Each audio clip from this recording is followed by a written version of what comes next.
l'université s'organise, elle se structure autour des deux disciplines qu'Averroès avait, au fond, fait dialoguer dans ses écrits et notamment dans son discours décisif. La philosophie, la théologie. Mais on n'est plus dans le même monde. On est dans le monde de l'université où la philosophie est subordonnée à la théologie. Elle est la servante de la théologie.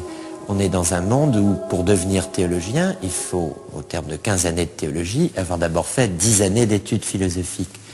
On est dans un monde de censure, on est dans un monde de condamnation, on est dans un monde où le théologien a toujours le pouvoir et prend toujours le pas sur les philosophes de métier. Alors, le fragile, mais réel et rationnel équilibre qu'avait trouvé Averroès, qui était lié à une situation politique précise, au caractère laïque de la philosophie. J'emploie ce terme avec beaucoup de prudence, mais enfin, Averroès n'est pas un professeur, il n'est pas un théologien de calame, il est un juriste, mais dans son activité de philosophe, il est avant tout un homme qui est confronté à des livres et à quelques disciples, dans un lieu neutre. Cet équilibre qui avait été trouvé grâce à un pouvoir politique qui, à un certain moment, a pu faire taire les théologiens, a pu imposer une réforme juridique et laisser parler les philosophes entre eux, ce pouvoir politique n'existe pas en Occident, latin, chrétien, où, à la place, il y a une institution de chrétienté, l'université, qui organise la contradiction sociale, religieuse, entre philosophes et théologiens. Alors c'est l'essor de l'Occident. L'Occident a eu l'idée géniale de créer un abcès de fixation.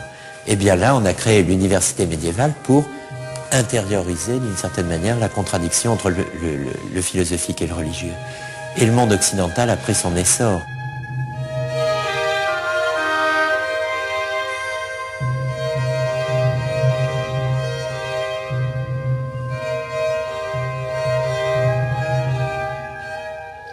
Mais l'université aura de plus en plus de mal à contenir les contradictions qu'elle déchaîne. Rien n'est plus révélateur du caractère subversif de la philosophie arabe en terre chrétienne que les condamnations qui vont s'abattre sur saint Thomas d'Aquin lui-même. Pourtant, il s'efforce d'en tirer de quoi construire une théologie chrétienne qui mette la raison au service de la foi. Mais le maniement de l'arme philosophique risque à tout moment de se retourner contre la doctrine de l'Église.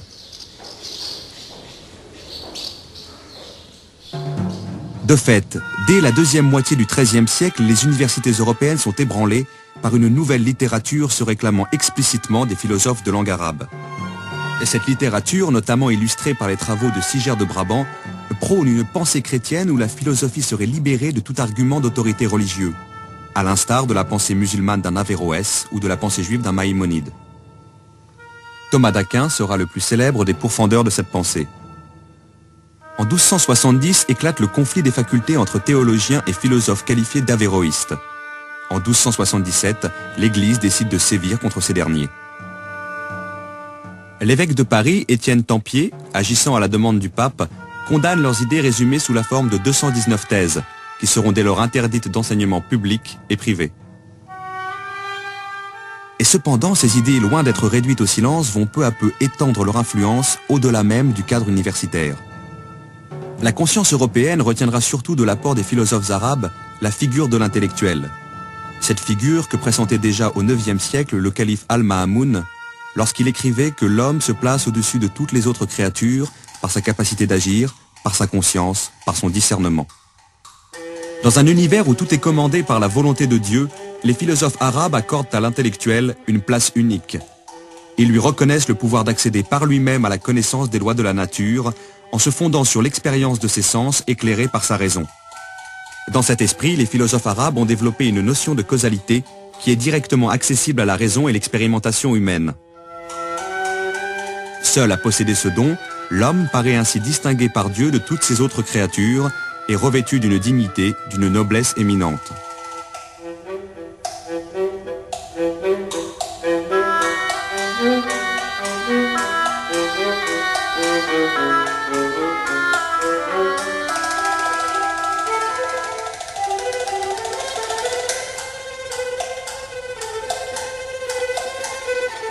Et c'est par cette notion de noblesse de l'homme que la pensée des philosophes arabes a le plus fortement marqué les esprits.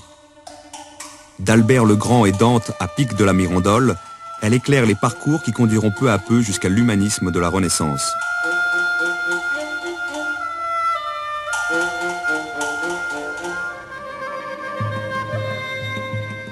Par une tragique ironie du sort, la postérité des philosophes arabes se poursuit en Europe, tandis qu'une immense catastrophe s'abat sur le monde de langue arabe, l'invasion mongole. Au milieu du XIIIe siècle, la Perse puis l'Irak tombent aux mains de Hulagu, fils de Gengis Khan. Bagdad est prise, mise à sac et détruite en 1258. Alep et Damas suivent. Seule l'Égypte tiendra sous le choc. La langue arabe, qui aura été pendant 4 siècles des rivages du Portugal à ceux de la Chine, la grande langue des savoirs, de la culture et du prestige, se réduit aux dimensions d'une langue régionale. Elle n'est presque plus parlée en Europe, et à l'est de l'Euphrate, elle est remplacée par le persan et le turc.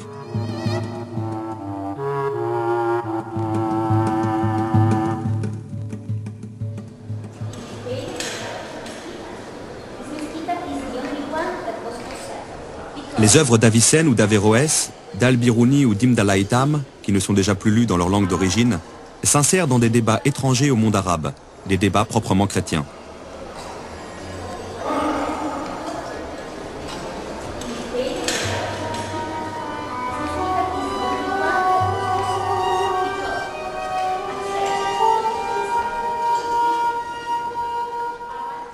Dans les grandes villes européennes, les lettrés qui s'imprègnent de ces œuvres s'appuient sur des forces sociales montantes. Les bourgeois et les artisans, dont le rôle ne cesse de croître, s'organisent pour contester les pouvoirs des seigneurs et des évêques.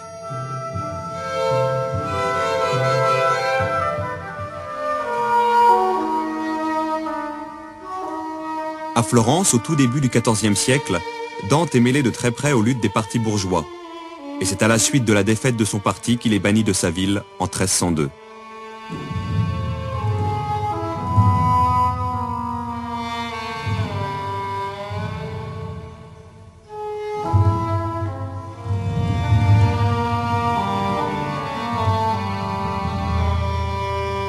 C'est en exil qu'il composera sa Divine Comédie, épopée cosmique qui est aussi un hymne à l'amour, où le savoir philosophique conduit finalement à la vérité de Dieu.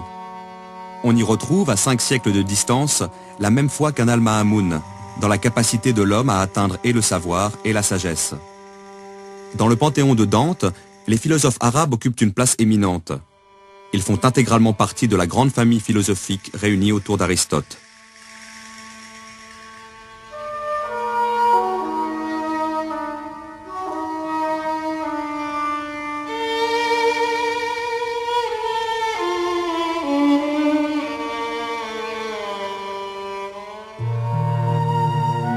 Mais quelques décennies après Dante, Pétrarque adopte l'attitude inverse. Il voudrait, lui, oublier au plus vite le rôle des Arabes dans l'histoire de la pensée universelle.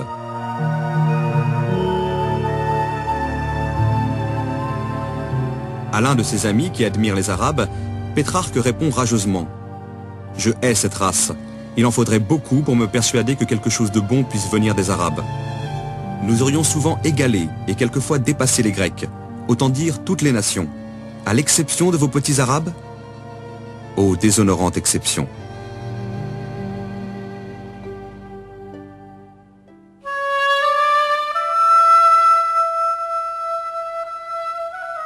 Si l'on se souvient de la gratitude avec laquelle les philosophes musulmans à partir du IXe siècle se sont mis à l'école des Grecs, on est frappé par une telle arrogance, une telle hargne.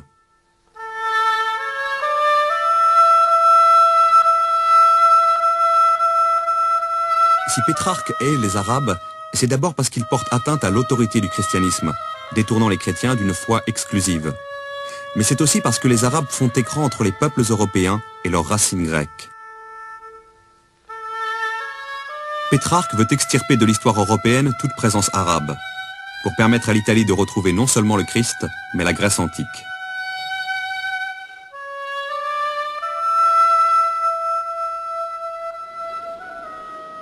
L'Europe que Pétrarque défend est en effet à la recherche de son identité.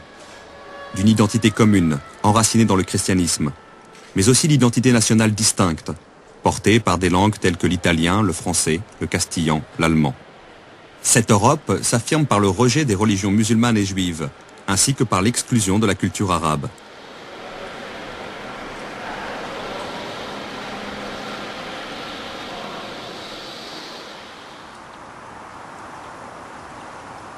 Il y aura certes quelques grandes voix pour rappeler la dette intellectuelle que l'Occident a contractée vis-à-vis des Arabes.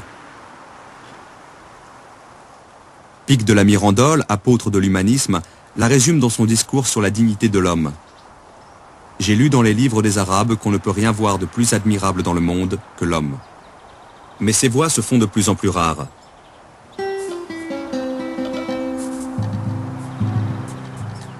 Nous sommes alors en 1486, à 6 années de la date fatidique où le royaume de Grenade, dernier foyer de civilisation arabe en Europe, tombe aux mains des rois catholiques. Alors l'Europe peut tout à la fois oublier la langue arabe et expulser les derniers Arabes de son territoire. On s'est mis à apprendre le grec, on a renoué avec l'origine grecque. À partir de là, la parenthèse arabe est devenue inutile, elle a été évacuée de la mémoire, et le latin barbare, le jargon arabo-latin d'Averroès, traduit en latin, et des avéroïstes, est devenu une espèce de verrue sur la face de l'Europe, et les grands enjeux, les grands débats du XVIe siècle sont ceux-là.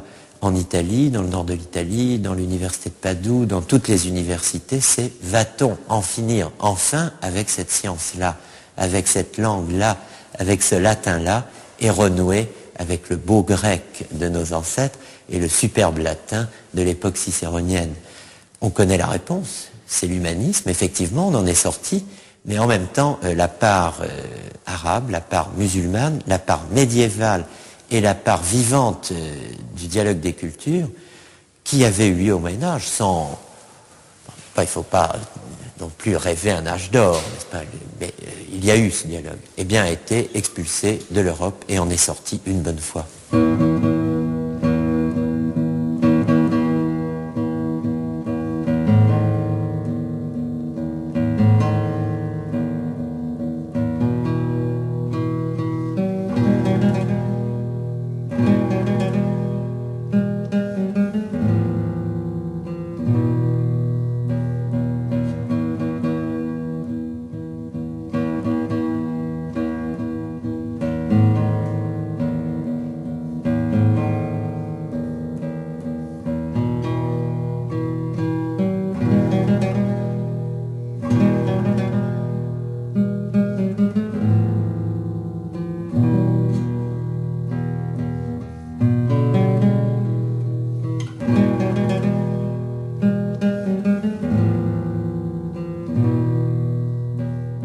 Une romancière égyptienne imagine la vie quotidienne des Arabes dans Grenade après sa chute.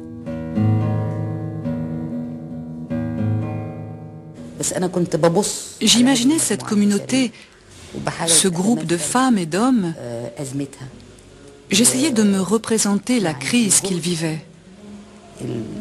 Et surtout leur effort, héroïque parfois, pour continuer d'être ce qu'ils étaient, pour ne pas se renier.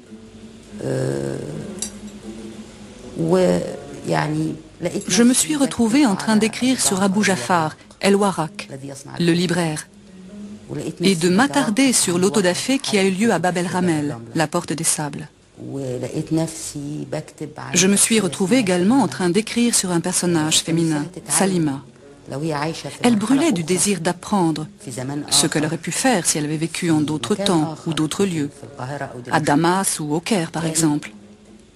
Oui, elle aurait pu apprendre, bien qu'elle fût une femme.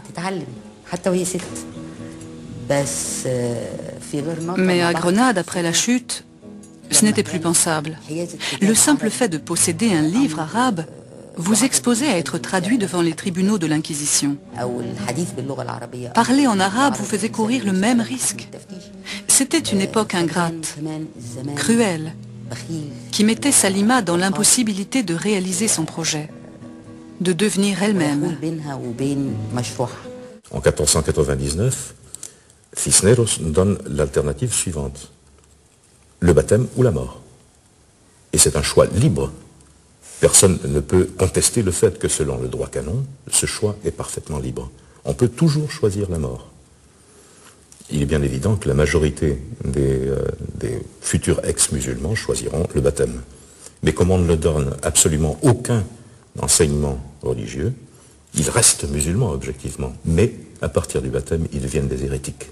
Et par conséquent, ils tombent juridiquement dans l'ère de pouvoir de l'Inquisition. Et là commence une longue histoire qui se terminera le 22 septembre 1609, quand finalement le décret de la déportation massive de tous les morisques, c'est-à-dire des musulmans convertis à la chrétienté, seront déportés d'Espagne. 1492, date de la chute de Grenade, est aussi celle du débarquement de Christophe Colomb en Amérique. L'Europe est partie à la conquête du monde. Rien ne l'arrêtera plus. Elle possède désormais sur toutes les autres sociétés un avantage décisif.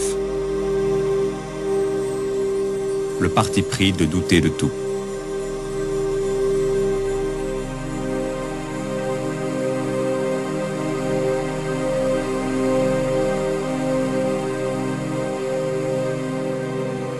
La préparation, le tournage et le montage de cette série ont duré 2 ans. 2 ans. 2 ans que nous avons vécu dans l'intimité quotidienne d'Al-Ma'moun, d'Al-Khwarizmi, d'Avicenne, d'Averroès. Pouvions-nous sortir indemnes d'une telle traversée? Pouvions-nous congédier ces fantômes sans un pincement de cœur? Du règne d'Al-Ma'moun au début du 9e siècle jusqu'au règne de Yaqub el-Mansour à la fin du 12e, la liberté de penser aura connu dans le monde arabe un moment clé de son aventure universelle. Pourquoi cette aventure s'est-elle arrêtée un jour chez les Arabes?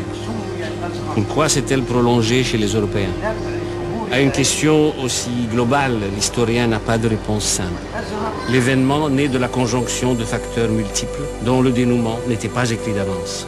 Après coup, on peut mettre en avant l'un de ces facteurs, mais sachant qu'à lui seul, il n'explique rien. Dans le monde parlant arabe, la liberté philosophique a été voulue, financée, protégée par les princes.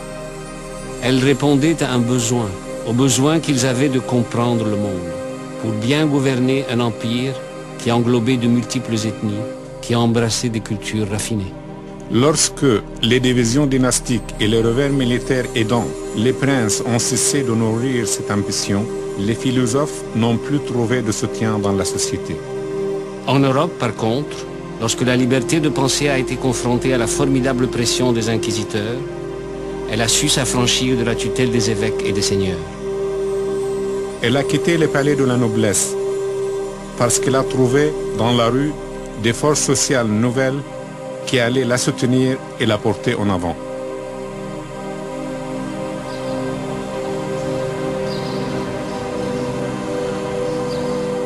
Dans les grandes villes d'Europe, l'expérience démocratique a fait émerger une figure historique nouvelle. L'individu libre de son corps et de sa conscience. L'étudiant, le commerçant, l'entrepreneur, le médecin, ils allaient peu à peu oser remettre en question le pouvoir des monarchies absolues et de l'Église.